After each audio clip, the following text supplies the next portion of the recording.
Ladies and gentlemen, welcome to The Right Time, a Wave original. My name is Bomani Jones. Thanks for listening wherever you get your podcast. Thanks for watching us on YouTube. Subscribe, like, rate us, review us, give us 5 stars. You only give us 4 stars. I'm inclined to believe you are a hater. And go to therighttimebomani.com. If you are watching on YouTube, you can see that I am wearing this classy Right Time with Bomani Jones t-shirt. We have merch available for you now at therighttimebomani.com. But first, it is Foxworth Friday. Domonique Foxworth, what's going on? Too much is going on, but I'm excited to be back with Foxworth Friday, a well-timed Foxworth Friday. Hey, brother, I ain't gonna lie, man. I watched you on television this morning as we was recording, boy. Y'all scraping the bowl trying to figure out what to talk about on TV. Like, my favorite thing about not having to do this every day now is I turn on the morning ESPN and I be like, damn, I know them producers was up all night trying to figure out how to make a show out of this. It's tough, man, but it's also like the thing about having your show or having a show of your own is the people who come there also to some degree are coming there for you. The people who watching Get Up is watching for sports. And it's like, man, ain't too much going on right now. We got to do a lot of projecting and predicting and reminiscing. It ain't the same. It's like if you go off on some tangent on your show, that is interesting because these people are here for you. I go and Get Up. It's like, hey, you better think of some football. Brother, I saw First Take's lead story was what direction were the Phoenix Suns going in? It's tough, man. First Take is even tougher. Even tougher to get up to because First Take is built on arguing. It's like, well, we gonna argue on that, which is why you either got to argue about some old shit or argue about some future shit. Well, like, so Get Up got a lot of tricks in it, right? Or conceits, games and stuff like that go along with it. First Take was like it was when we was doing High Noon. All we got is us. Right? Like ain't no, and now drop the graphic for the snazzy. No. It's me and you, partner. We 2 got to figure out how to get through. 2 of them things. Yes. Fill it up. This is a test, man. It's for real. It's like the training level, and they do have a lot of people in these time of years who don't get a whole bunch of reps. Like, this is when you get on. Like, yeah, we're gonna find out what you really about right now. It's like playing 2-on-2 full court. That's a perfect analogy. It's something I did when I was 10, and I don't know how I end up doing it now, but somehow I'm still doing it. You should be breathing hard. I mean, one time, because we and Pablo were doing High Noon, we would do other shows, right? To try to like get the audience prepared for the fact that we were going to be doing this. And we did First Take. And I remember the day we did First Take, the opening block was 18 minutes. An entire 30-minute show is 22 minutes of actual content. It was 17 minutes. You got to be in shape. Like, you got to start going to the gym if you're going to do First Take every day. Man, it's nice also to have somebody who you're comfortable with, which helps. It's real tough when they trying to fill out the off-season calendar and somebody you ain't never worked with before, and you got to do 18 minutes with somebody you ain't worked with before, and somebody who also, sometimes they not as on it as you, and it's like, I've been there. I've that's a tough I've been one, there man. with someone whom I liked a great deal, but we're not supposed to be in the same band. It's a tough conversation because especially again on First Take, if you completely undercut the argument in the first 3 minutes, and you're just looking at each other. Right. Making jokes. then you gotta make arguments for them. It's like, but I could understand if this is what you were saying. Like, I've been there before where it's like, I get what you're saying, but I could understand if you said this, then I would say that. So say this. Right. So this is what it comes down to on those days, right? Because in this context that we're talking about, typically everybody there is a substitute teacher. Right. However, in real life, substitute teachers, generally speaking, are all the same. Or, at the very least, are not trying to parlay these substitute teaching gigs into a real teaching gig, right? Everybody just trying to get that check, press play on the never-ending story, and then we all go on about our business, right? But when you're the substitute teacher, well, sometimes they would call me because I was the most overqualified potential substitute teacher of all time. So all the shows would be like, hey, man, if you don't have any days, like everybody wanted me to be their substitute teacher, but they wasn't giving me no shows at that time, right? So I was like, yo, we'd sure love to have you. And then I look across and be like, never again. It do get tough. But they slimming down over here now, so ain't too many rookies out here trying to make the roster. Well, the other problem that you got right now, and I'm saying this, you're not saying this, I'm saying this. There's a difference between ESPN.com and ESPN TV, right? ESPN.com has the great Don Van Natta and his story that works off of my old co-host Pablo Torres' reporting of a 61-page confidential decision. That confidential word, we're going to get to that. But it was a decision made basically that said that there was evidence that the NFL engaged in collusion to try to lower guaranteed money in contracts. The Lamar Jackson contract being, remember that Lamar Jackson was a free agent and somehow nobody wanted a quarterback, right? Including the Atlanta fucking Falcons, who gave one-legged Kirk Cousins $40 million only to draft his replacement with a project, but they didn't want Lamar Jackson. Okay. Gotcha. Right. But this collusion settlement was there, and it was in favor of the players, though there seemed to be pretty strong evidence the owners, but excuse me, it was in favor of the owners. The ultimate decision was in favor of the owners. But for whatever reason, both sides decided to keep the agreement from the players. Right. So like they got news of what happened, but the actual paperwork, they decided to keep away from the players. And Don put some reporting out about this yesterday, along with Wednesday, right? Let me give it days, right? According to reporting Thursday, that said that the head of the NFL Players Association, who, and Dominique, you correct me if I'm wrong, but the players decided after D. Smith's time was up that they wanted a guy with more corporate ties. Well, they got one, and his name is Lloyd Howell. I have met him. He seems like a nice enough fellow. He also works as a consultant for the Carlyle Group, which is a private equity group that is looking into investing in NFL teams.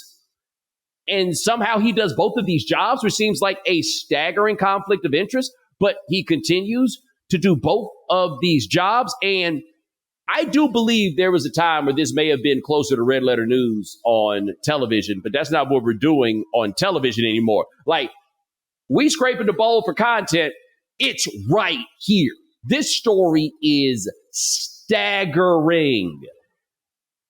But, Dominique. Okay. I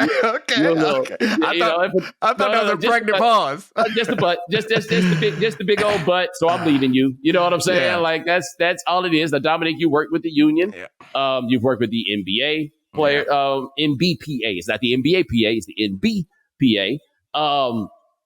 I don't even know where to begin with my question. Yeah, I was president of the NFL Players Association, and like when I left that, or my term ran out, it's an active players role. My term ran out. Like I was always conscious of what it was like, because I was a part of leadership. I was on an executive committee in my second year in the league. Like, so I was either on the executive committee, which is essentially like 10 vice presidents, or the president of the union for more than half of my career. And so I was heavily involved in all of that stuff, and then went on, to continue doing union work afterwards with the basketball union.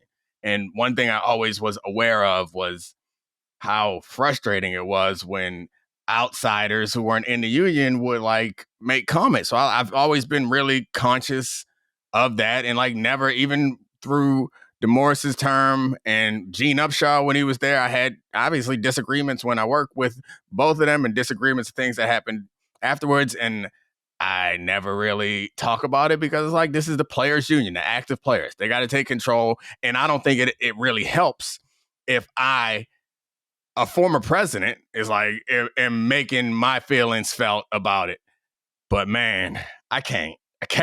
Like, it's tough, man. It's tough to listen and watch, just because you see different decisions being made that. And again, because of my spot in my relationships, like I hear about stuff that doesn't get out.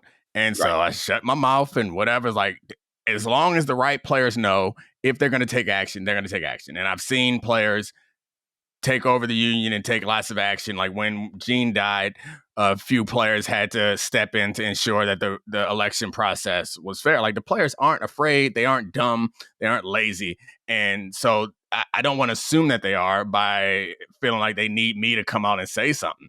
So I suspect that this is going to lead to the players doing something about these sorts of things, because these allegations are not only allegations, like the confidentiality, like these findings are staggering, man. And the thing about unions is, man, it's different. It's a different mindset. And business experience is one thing, union experience is another. And it's one of those things that require a different level of commitment and passion. It's not just like, I want to do a good job. It's also like, I know my place and I work for them, and everything that I do should be in service of the members. And that's part of it.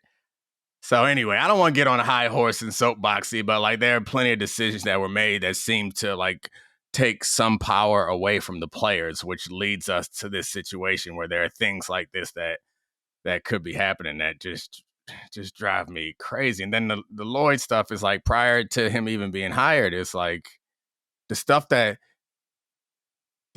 on his resume, man, like it should give you pause before you commit to that, as if there ain't nobody else out there on earth that's qualified. That's not a union man. Like I think the players, I understood the logic that you needed somebody who knew a little bit, like was more of a business person, right? D. Smith was a U.S. attorney. And he's got a book coming out. I think we're going to have him on to talk about that book once I get a chance to read it.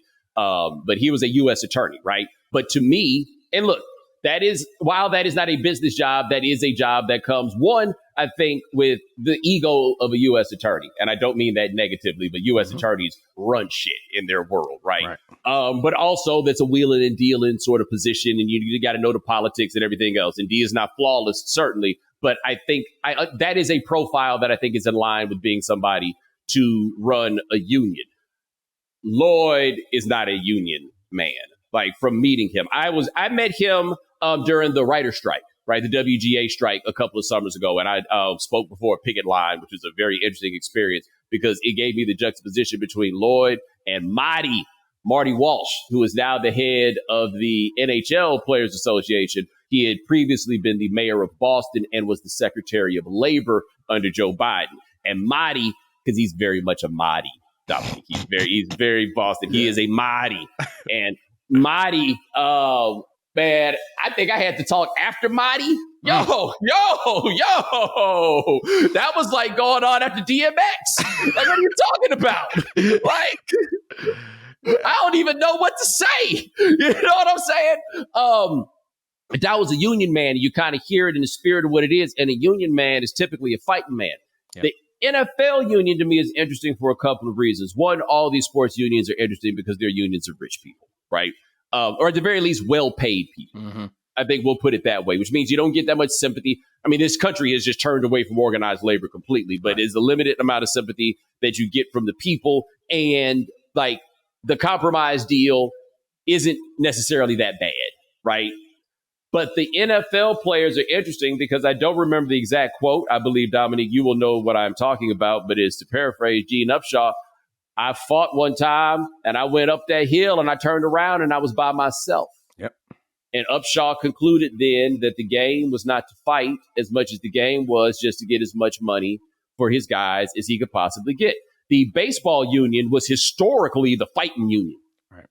And they won every time. They stood tall. They had their guys always, and they kept winning. And then everything went crazy about 20 years ago because of the steroid stuff. At which point the players kind of had to make some compromises because the fight was making them look bad. And I think that led to now where the owners stay colluding on them, stay keeping their money low, everything else. And so now for the NFL players, you decide to get a guy to help you do business, but you forget. And I feel like this paperwork, once we, everybody, I mean, it's up there. Pablo is definitely uploaded. You can check it out. This paperwork shows, man, a union is still about the fight. Like, it is an antagonistic relationship. between labor and management at all times. You are never, ever partners. Sorry. Would love for it to be the case, but you're not. Yeah. I mean, I think that there are some times that the collaboration is important. Like, it's obviously the thing about these partners in pro sports is there are no other partners. Like, you're going to have to work together at some point, but no one's ever going to give you anything. And I think the power from anybody who's watched me or listened to me knows that, like, the power in the union comes from the solidarity. And this is frankly a fundamental lesson in life: is nothing is free. The bigger thing that you want is going to cost you more and more, and it may not cost you money. It may cost you in sacrifice and pain, and that's the frustrating part.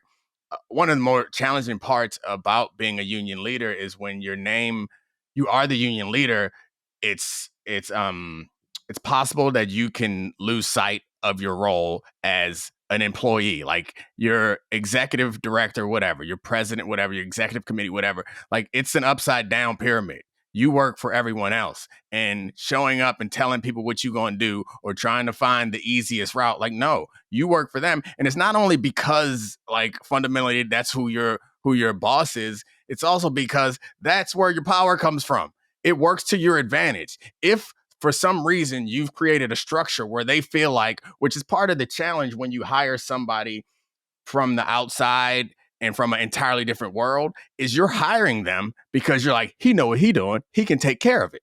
And when you hire someone like that, he knows what he's doing, he can take care of it, and you send him off to do it. When shit gets tough, and I'm not talking about Lloyd specifically, anyone, when shit gets tough, you're still fundamentally going to need that core of power being solidarity. And the guys, like, it's human nature. That ain't my plan. That ain't what I want.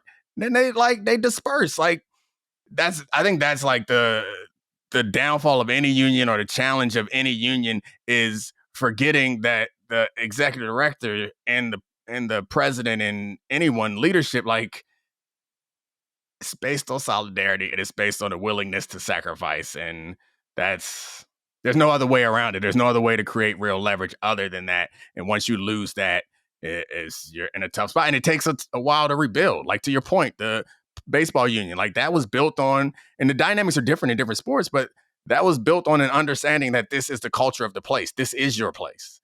And you have to sacrifice for it. It's something that is hard to continue to perpetuate when you have constant turnover and the dynamics around the situation change. It's just not an easy thing to do. It's a hard job. Yeah, and I think, and we've talked about some of this before, there's a couple of levels that make football, I think, very particular. Number one, it's like 4 different unions in one union, right? There are superstar quarterbacks. They are their own world. There are the other quarterbacks. They are their own world. There are superstar to star caliber players that are their world. And then it's the biggest group, which is the rest of y'all. And they all have wildly divergent interests. You have a salary cap that's in place, but the quarterbacks are, again, playing a completely different game in terms of how much money they can wind up getting. And so it's hard to get. I mean, basketball has the same issues where the superstars are playing a completely different game than everybody else and trying to find some level of consensus where, among them becomes incredibly difficult. The thing that I think is interesting about football, and I'm curious your thought about this, football players are conditioned from the very beginning to sacrifice for the team. Mm-hmm. But the team, while it is the roster itself, really goes broader to whatever franchise it is that you're representing, whether it be your school, your little AAU program. It's not AAU, obviously, right, but, your program, whatever it is. But that is to whom you sacrifice, or for whom you sacrifice, is that group, which doesn't leave a lot of room to go sacrifice for the other group, right? It's like the sacrifice that you make for the franchise. Now you got to go get your money because you've made this sacrifice to the franchise. And now that actually puts you at odds with the people with whom you often sacrifice in the name of this other thing, to where y'all don't have the capacity or willingness in many cases to sacrifice for themselves. This is one of the challenges, is the story around professional football is, I want to make it to the NFL. It's such a powerful story. that guys are excited when they get drafted. And I know that we all accept it. I know it doesn't sound crazy to you, but the idea that you are celebrating that you have a freedom that's afforded to everyone else, you are celebrating that you do not have that. And so like it's deeply ingrained that guys want to, and I'm one of these guys. I was one of these guys. I want to get drafted. I want to play in the NFL. It's not I want to belong to the union. But all the cool shit about playing in the NFL is a result of the union. Like, that's the thing that is like harder to remind guys, because it's about control of the story, control of the narrative, control of media and influence. It's like, I want to be a part of the organization that Gene Upshaw led. Like, I want to have access to millions of dollars. You know why that is possible? It's because a lot of sacrifice that other people made. And it's just like, you are more proud to be a part of the Vikings than you are to be a part of the union. And that's a problem in like messaging. That's a problem in communicating. That's just it's a hard thing to overcome, because then you're like, hey, but no, you know what? They don't really want you to have these things. The reason why you have it is over here. This is what you want to be a part of. This is your team. And it's tough you can't just hit a switch on that. It's hard to rebuild. Yeah, I don't feel like any other sport does the team. Yeah. And normally, no other sport, I don't feel like the team pretends to love you quite like they pretend in football. And I guess it's necessary to an extent, right? So, for example, when you talk about there being a prayer before a NASCAR race, yes, part of that is Southern culture and politics. The other part is we about to be going 200 miles an hour. I would like to pray. I would like you to pray for me. We all kind of need it, right? Yeah. It's a little different. I imagine that you need to feel some kind of affection in you and what it is that you're asking people to go out here and do it, even if they say they want to do it. Right. When you're asking them to do it when they hurt, right? When you're asking them to do it at the expense of all these other things, you got to have this dynamic and feeling of love. Like, there's military culture that's involved in this. There's religious culture that's involved in this. You can't separate how all of these things are kind of put together in one place. That creates this sort of loyalty or this idea that individualism is not appropriate. But we're not even really talking about individualism. We're still talking about group dynamics. We're still talking about the squad. We're just talking about who is your master, them or yourselves. And another dynamic I would throw in there is the complexity of football. Like, it's not a complicated game, but it's complex. And when you look at other sports, there's like basketball, everybody's doing the same thing. Soccer, everyone's doing the same thing. Baseball, like, you're out there by yourself. The complexity of football is such that I could play in the NFL and Jeff Saturday could play in the NFL. And we are reliant on each other. You're not reliant on people in other sports the way that you are in football. And it's also complicated by the fact that we aren't together that often. So, like, you're in your meeting room, I'm in my meeting room, but we know that I got your back and you got mine. And that level of, because the jobs are so different, I've had bad games that were a result of my safety doing the wrong thing. I've had great games that was a result of my safety doing the right thing. I've had terrible games because we couldn't get no pressure and I'm covering for 4 seconds. I had good games because Suggs won tip the ball and give me a pick. Like, that type of reliance is not something that you have from down to down, or you have from play to play or game to game in any other sport. It's like, you know what? LeBron, nice, man. We know we not rebounding well. He can go get those rebounds. I can't block for you. I just can't. It ain't going to happen. I can't rush the passer. And I do think that adds to, like, these are my guys. These are my people. And you don't have that same dynamic anywhere else. Like, the communication and the connection just is hard to replicate. Yeah, and I think another dynamic I'm curious what you think about is the union is there in large part to help guys get as much money as they can. Right. But what guys are really afraid of is losing money, right? And so a work stoppage. I talked to when I was talking to the guys in 2020 about the United movement with the college players. We talked about this on your show, and I remember Andrew Cooper gave me a great quote. And he was like, one thing he learned is the only way what you can't really make it happen without a work stoppage. Mm-hmm. You got to be willing to go out there and do a work stoppage. And 1987 really messed up the possibility of a work stoppage for the players, because they was out there going in front of Home Depot, getting them some dudes, putting them in football suits, and people paid and people watched. And then you had guys like actual quarterbacks or whatever, going out there and playing with them. Like that trump card. And I don't think that would work now, by the way. Nah. I think it might work for a week, but I don't. We saw the replacement refs. We saw how that went. I forgot about the replacement ref. Yeah, they tried that shit with them. I was like, nah, we ain't gonna be able to do that. And they're confused in the back of the end zone, just flabbergasted by a football play. I can't believe they thought the regular refs ain't that good already.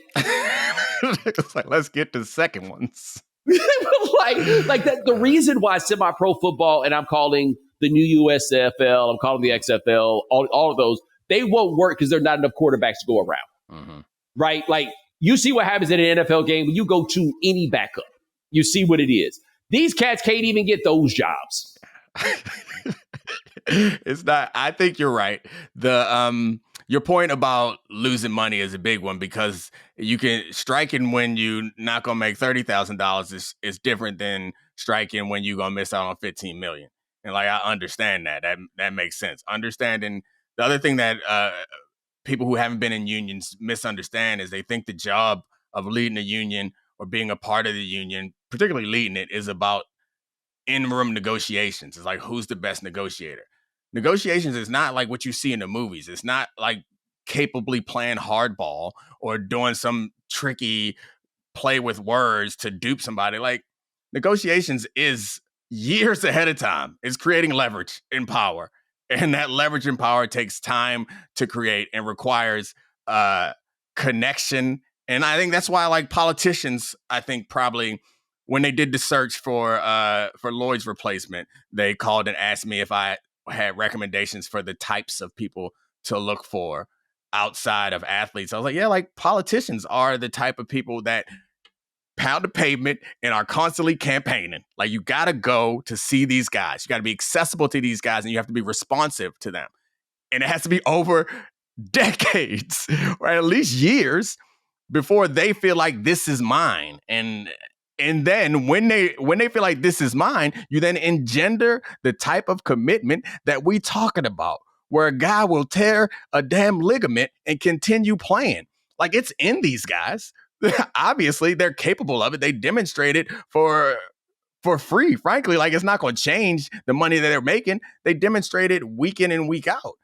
They just don't feel that connection to the union, which is sad, because there was a time when it was stronger. Maybe there was never a time when it was like it was before they had when the reserve clause was around and before they had free agency. Free agency changed some things, but it was a lot stronger at one point. And it's obviously depressing for someone who, like, I've never cared about anything other than playing football in unions, like, legitimately deep in my heart.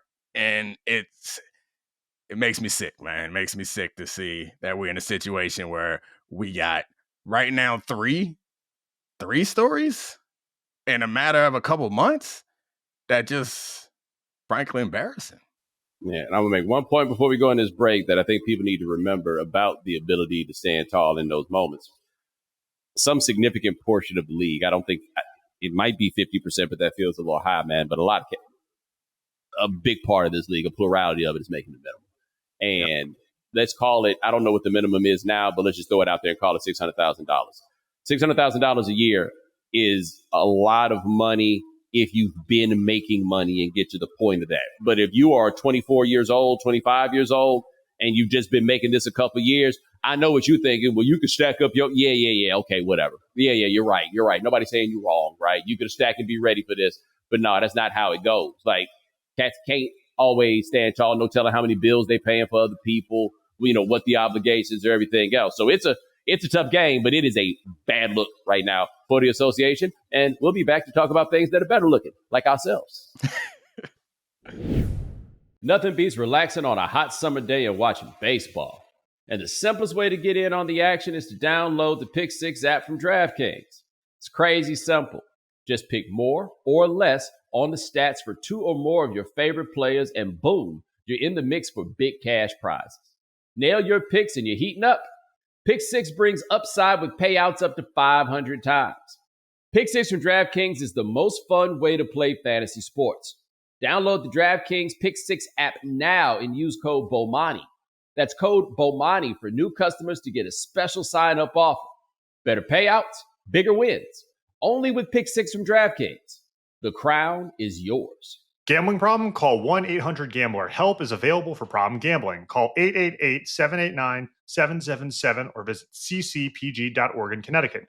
Must be 18 plus. Age and eligibility restrictions vary by jurisdiction. Pick 6 not available everywhere, including New York and Ontario. Void where prohibited. For additional items and responsible gaming resources, see pick6.draftkings.com/promos. Let me tell you about ZBiotics Pre-Alcohol Probiotic. ZBiotics Pre-Alcohol Probiotic drink is the world's first genetically engineered probiotic. It was invented by PhD scientists to tackle rough mornings after drinking. Here's how it works. When you drink, the alcohol gets converted into a toxic byproduct in the gut. It's a buildup of this byproduct, not dehydration, that's to blame for rough days after drinking. Pre-alcohol produces an enzyme to break this byproduct down. Just remember to make pre-alcohol your first drink of the night, drink responsibly, and you'll feel your best tomorrow. Summer is here, which means more opportunities to celebrate the warm weather. Before that backyard barbecue brew, glass of Pinot watching the sunset at the beach, or cocktail by the campfire, don't forget your ZBiotics Pre-Alcohol. Drink one before drinking and wake up feeling great and ready to take on the next day and all that summer has to offer. Go to zbiotics.com/Bomani to learn more and get 15% off your first order when you use Bomani at checkout. ZBiotics is backed with 100% money-back guarantee. So if you're unsatisfied for any reason, they'll refund your money, no questions asked. Remember to head to zbiotics.com/Bomani and use the code Bomani at checkout for 15% off. This is an ad by BetterHelp. Workplace stress is now one of the top causes of declining mental health, with 61% of the global workforce experiencing higher than normal levels of stress.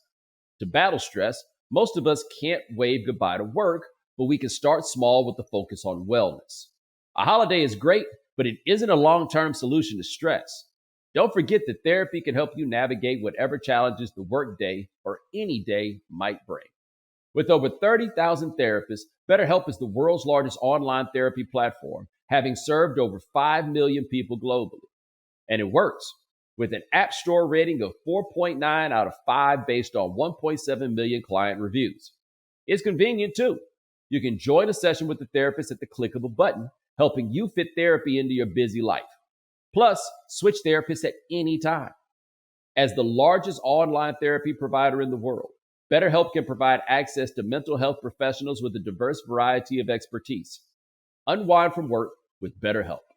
Our listeners get 10% off their first month at BetterHelp.com/Bomani. That's BetterHelp, HELP.com/Bomani.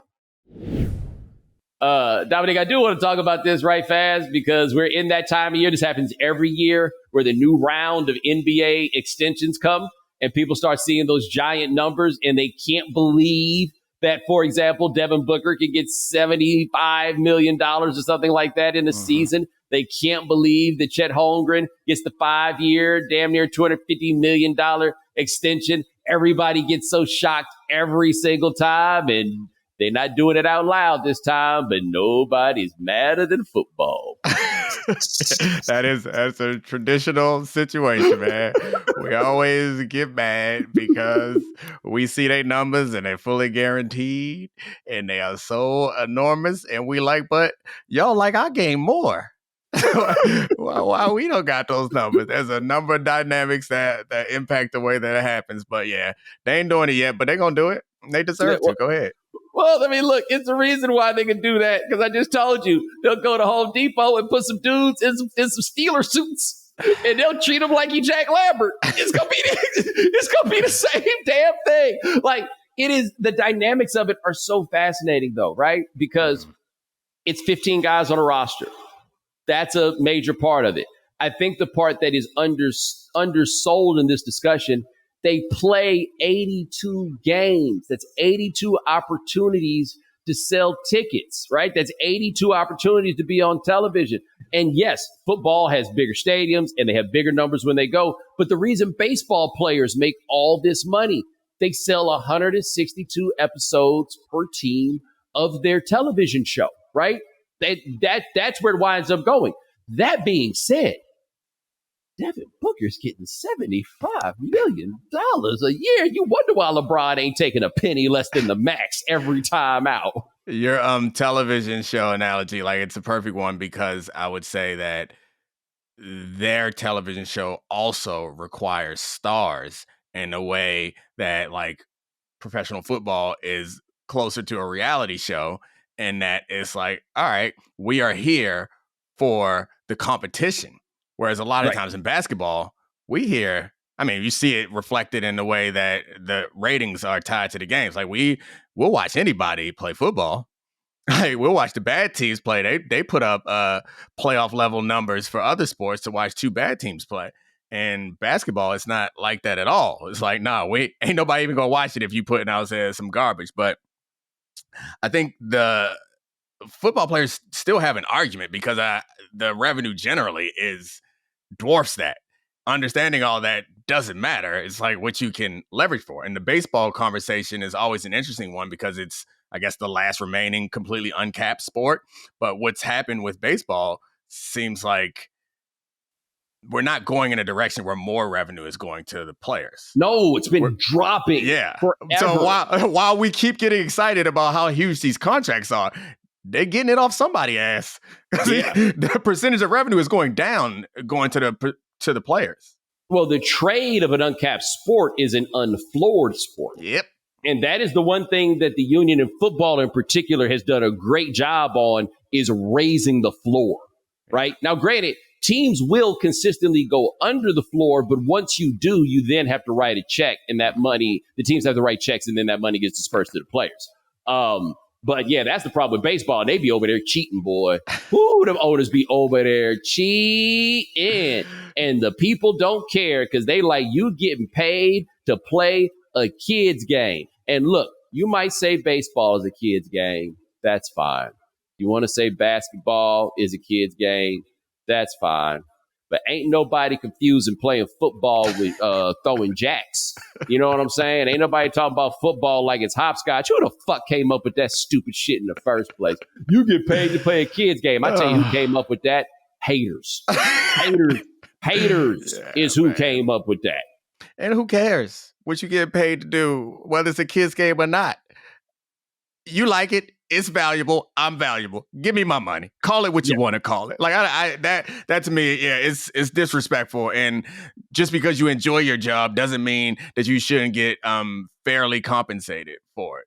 But I think the baseball union is headed for, or at least because they can play the long game, the owners, I think they probably are, like, trying to create a divide and trying to fracture the union and eventually institute a salary cap, because the divide that they're creating now to the guys at the bottom is getting bigger and bigger with the bigger contracts. And then those guys are cycling out. At some point, the guys at the bottom are going to be like, hey, give us a damn floor.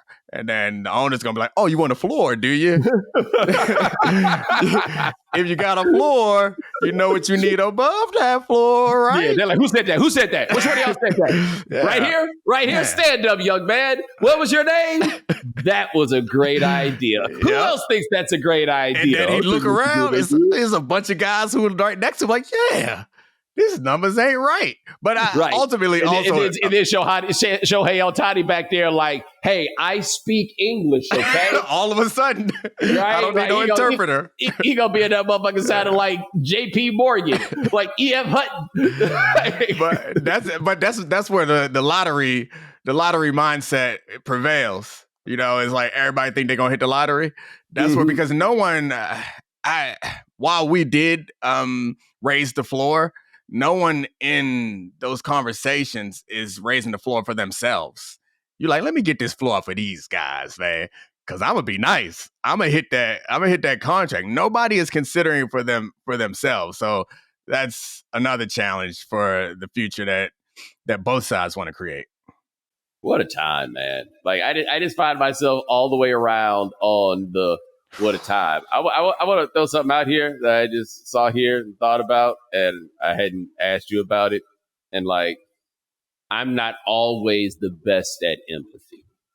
I think I'm generally fairly good, but I admit not always that good. What you think about old buddy for the Vikings who took a couple phone calls from the bank and he thought he was talking to the bank and somebody scammed him out of $240,000 because he was wiring money.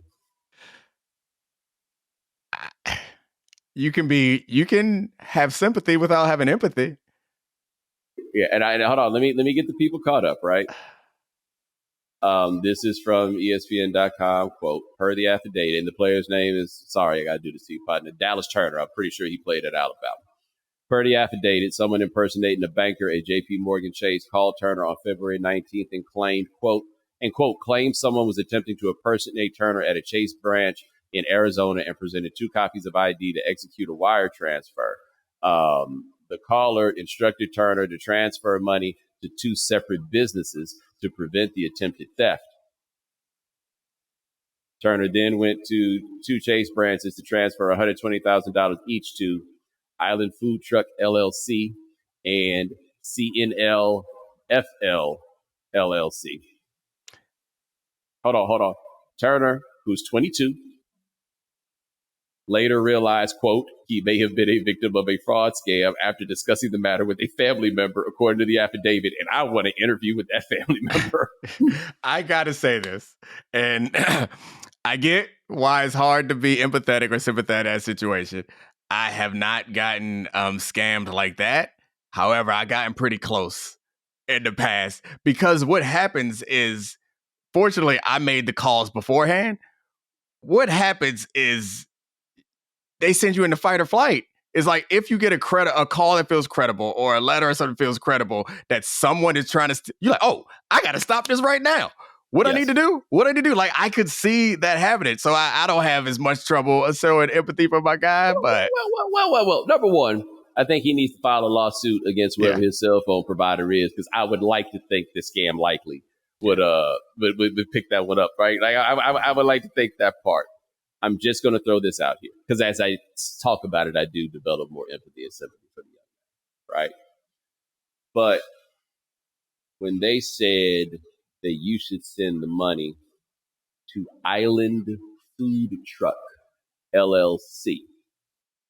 Yeah. I'm going to go ahead and say that they probably didn't say that. They probably said, wire it to this number. I understand you. Counterpoint, because I've had to do some wiring lately. Yeah, you got to put in the name of the, Or when they put the number in, a name will come back. And when they're like, so you want to send this to Island Food Truck LLC? Hell yeah. That's how I'm going to keep my money safe. Oh, no. Oh, no. And to be fair, he has gotten back some of the money. $2,500. It's a start. What is that $2,500 is what I want to know. That $2,500 that he got back, who did he get it from and what is it? I'm guessing that's all that was left in the accounts that they could pull back. I don't know, man. Damn, man. That's a tough break, brother. Yeah. And look, I be talking about this. Is that time of year we be scraping the bowl for content? I hope we don't even make a short video out of this because I don't want to embarrass that man no further. And I always say I be looking forward to somebody getting arrested. This is worse. Like, this is about as bad as that time. You remember when that lady ran that game on Dirk that time? Oh, I had forgotten that. Yo, that was just early enough in the social media era. But when he got dirked, and for those of you who don't look it up, that boy got dirked, and he got dirked. This was how we found out what Dirk liked, by the way. Yeah. This was the first indication. Mm-hmm. And she had already tried, I think she tried to like steal some jewelry from Tony Banks. But there go Tony Banks. That Banks can play. There goes Tony Banks in this story, right? He can play. But she called Dirk Nowitzki and said, oh, wrong number. I was trying to call my dad. Hey, what's your name? And it went from there. That's a tough one, Dirk. That's a tough one. Yo. And then, by the way, he balled in the playoffs after that. I developed a whole new respect for Dirk. He had been struggling in a couple playoffs before that, and then he brought them pain. They lost, but he still did it. I can't. That is the place where I feel like most of us, particularly young ones, are susceptible. Like, yeah, that could get you. I had a conversation with one of my homeboys a couple of days ago who broke up with his girl he was with for a long time, and he was saying like all the stuff, all the signs that he had before, and he was like, I just couldn't see them. And he was like, now that I'm far enough away, I was stupid. It was so obvious that she was up to something, but I was just stupid because I was so close and I was thinking the wrong way. Like, yeah, he was blinded by love and some other things. Yeah, but I'm just saying, she hit him with the, what's your name? Yeah. Right? Like, imagine your luck. I was trying to call my brother, and it turned out on the other end was Dirk Nowitzki. Also, the confidence you got to have in whatever it is you bring it to be like, watch, this going to work. And then made it work. And then it was Dirk's people around him that finally shut the party down because Dirk was so down. And brother, I'm afraid to know some of the things that were said in German about this young lady in the game that she was running. The idea that the what's your name? I mean, I'm assuming that they did the scatter shot. Like I assume that 500 players got that same text. Like, it's no way that they was like, hey, what's your name? And it actually worked. And maybe. I don't know. Maybe. Hey, sorry, go ahead. You remember that time, by the way, that Eli Manning gave game-worn jerseys to people that hadn't been worn in no games? I forgot about that. Yo, they made that one go away fast. I was like, hey, y'all ain't fooling me on this one. Y'all, I don't know who exactly was in on this game. And look, I feel like that's like they just threw that bitch down in the grass and stepped on it a couple times. Yeah. I don't know. But they made that story go away immediately. Power and influence. I was just thinking about the points that you were making about business earlier and how it hadn't really hit me until now. It's like I might have been the only person to go to Harvard Business School and come out like, I don't really want to do this. Like, the only person who went in there and got a look on the inside and came out was like, that ain't for me. No, you're not the only person. It can happen. Like, I remember when I was taking MBA classes and I was reading this book that Sean Assel had written about wrestling called Sex, Lies, and Headlocks. And it had a picture of Vince McMahon on the cover. And this man who ain't speak that much English came up to me. I'm not going to do an impression of him because there's no way to do it without sounding racist. And he was like, Vince McMahon, I love him. I said, what? He's like, I love him. He is such a great promoter. And even if he was a great promoter, I had never heard the idea that somebody would speak of Vince McMahon with affection was like, oh, man, I could never do this world. Oh, no. I mean, when I had gone through we've had this conversation before, the CBA negotiations, it was like when it hit me that like, that people who were billionaires weren't geniuses. And then I was like locked in, like, man, I'm going to go to business school and I'm going to turn this money into hundreds and hundreds of millions of dollars. Then I went there and started talking to people and reading more about this stuff and spent 1 year in between doing venture capital work and was like, I can't sleep at night. Like, this shit make me sick. Like, I got to do something other than this because I don't want it that bad to have to, like, I'm sure, like, not everywhere. There are plenty of ethical people in business, I'm sure. But it just felt like it was a more ruthless world to succeed in than one that I had just come from, because at least we was honest with each other. I want your job. I want your job. I'm going to try to beat you for it. I'm going to try to hurt you on this next play. I'm going to try to throw you off the field. All right. If you can do it, you win. There was no like, let me try to tilt the rules in my favor and secretly do like that. Whew. Too many of them win. And then they write the story like they didn't do the bullshit. And then we all eat it up. All right. I'm going to hit you with one last thing. All right. Our industry doesn't have the money to do retrospective stuff like they used to. But this week was 15 years since the decision. I don't know if we could possibly explain to people, because that 2010 is the combination of like the beginning of social media. So you had the effects it had to make things bubble, but still monoculture in a sense, right? That night in totality, the idea of that whole thing, it'll never be like that again. That led to me, the four most interesting years that the NBA has ever given us, the LeBron and Miami years. years. Mind blowing.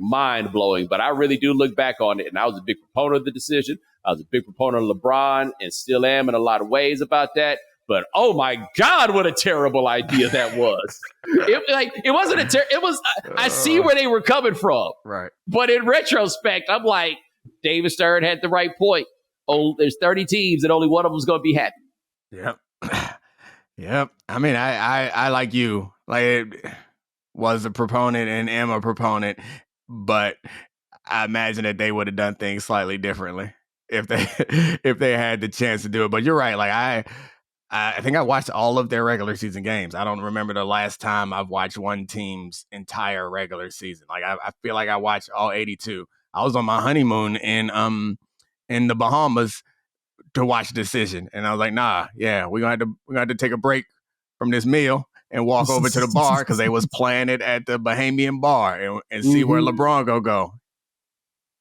I was at the house lit. I was by myself. And I remember I knew I was lit and I had to stop tweeting because it was John Barry, Stuart Scott, Michael Wilbon, and Chris Broussard. And I sent a tweet. I think I sent it. I may not have sent it. But either way, at the very least, I wanted to send a tweet that said, they need to put a paper bag on the table. And I realized right then and there I needed to tap out. I was not capable. I was so crunked up about the decision and so crunked up off of what I was crunking that I needed to fall back. I needed to fall back. That night, my man Terry worked for the news station in Cleveland, right? And he was calling me from the streets, and I would just hear the people in the background as he's walking down the street. Because, TV news, he's driving the van. Yeah. They got the cameras. And, hey, fuck LeBron! Hey, fuck. I'm just screaming all this. He said he was in the bar. This was the funniest thing. Some dude in the bar was like, and I quote, I always knew he was a bitch. He was a bitch in high school, and he a bitch now. That is one of the meanest places in the world, let us keep in mind, with legitimate reason to be upset. And he gave it to him. Man, and then came back and they loved him. A lot of people loved him. I've got one Cleveland friend, my good buddy Russ in North Carolina. Nothing changed. Really? Nothing changed. Happy the Cavs won the championship. Hated LeBron like he always did. Hey, man, I think a lot of them were happy about the championship and they clap about LeBron, but don't think for a second that they did not stop hating him. Yeah, that's reasonable. They just made the trade. Because look, you ever been to Cleveland not for a game? Yeah. Let me chill. I went up there to talk to Jake Paul. And that's a story for the memoir. That's all I will say about Cleveland is this. And this is a true story. And I hope this has been rectified. I stayed at the DoubleTree and it ain't had no cookies. And they said they hadn't had cookies for a while. And I don't, that's who you are. That's what you do. That's not what I was expecting. It's like as a measurement of the city's prosperity is the DoubleTree test. We got to introduce that. Well, this was after the airport test. Oh gosh! Like that, I don't think you've been there. Like the airport test. It's rough. Ooh. Like Cleveland's airport made me think of something that I think about whenever I go overseas, which is how much do paint cost here? Because it feels like a couple coats of paint could really change the way people look at this place. This seems like a really easy solution. Just a couple coats? Just a couple coats. I'm over there in Portugal, and I'm like, damn, ain't nobody over here got no paint. Like what? How much does a can of paint cost here? I see all these people out here smoking cigarettes and drinking coffee at 2:00 in the afternoon. Clearly, they could use something to do. Yeah, they just get a couple rolls on there, man. It'll change the way things look, man. Change the way you feel. It might make people happier. Like when we see ancient ruins, we forget that before they become ancient ruins, they are new ruins. Right. And I'm watching in Portugal, like as things are becoming ancient ruins every day. And then I rode around Cleveland and I saw the exact same thing. One day, some archaeologists go come through and be like, damn, what was they doing over here? Like it appears that they used to build things, make products. The men work with their hands. I didn't stay in Cleveland long when I was there. I was just passing through, but I did not take a stop at the airport. But I've told you when I was in Detroit, I was surprised. It was like maybe I was in the right areas. Downtown Detroit was popping, man. It was nice, except for the guy that I saw standing on the corner in a bulletproof vest holding a 9mm in his hand with no shirt on. The element was there. Everything else, I was like, this is wonderful. When people talking bad about Detroit, this is fantastic. I saw that guy. I was like, oh, okay. So I rode around Detroit with Vinny. I went up to Ann Arbor or something. Vinny came and, Mr. Detroit, right? Vinny came and scooped me up. And what I felt about Detroit was where Detroit was nice, Detroit was nice. Yeah. Where Detroit was not nice, there was literally nothing there. Right. Like them riots was like 60 years ago. Yeah. It's like Miami's got spots like that too, for when they had their riots in the 80s and the white folks was like, I bet you'll learn your lesson. We ain't gonna fix it. Yeah, we ain't gonna fix nothing. Y'all just gonna be here. Yeah, those particular places, man, it's tough, man. It's that because you're right, Detroit. I drove through some of those places that were not great, which is where we saw the guy with the tactical vest and gun and 3 guns. Yeah, his arms counted too, and it was not because he was ripped too. It was not pleasant going through there, and then they have like uniquely named things that like a lot of Z's and X's in the spellings of regular stores. It's like, man, which y'all on, man? I don't appreciate it. I feel disrespected. What can I say, Dominique? They can't all be Baltimore. A wonderful, magical place. Hey, go to BWI. The airport got respect, man. The airport got respect for itself. Damn it. Same thing. I live in DC now. 2 airports with respect for themselves. A 50-mile radius, we got 3 airports that got a fresh coat on them. Fresh coats everywhere. You won't find no cracking or peel. Fresh coats. You sound like you selling shit in the parking lot. Fresh coats. Fresh coats. And we buying it here too, so we good.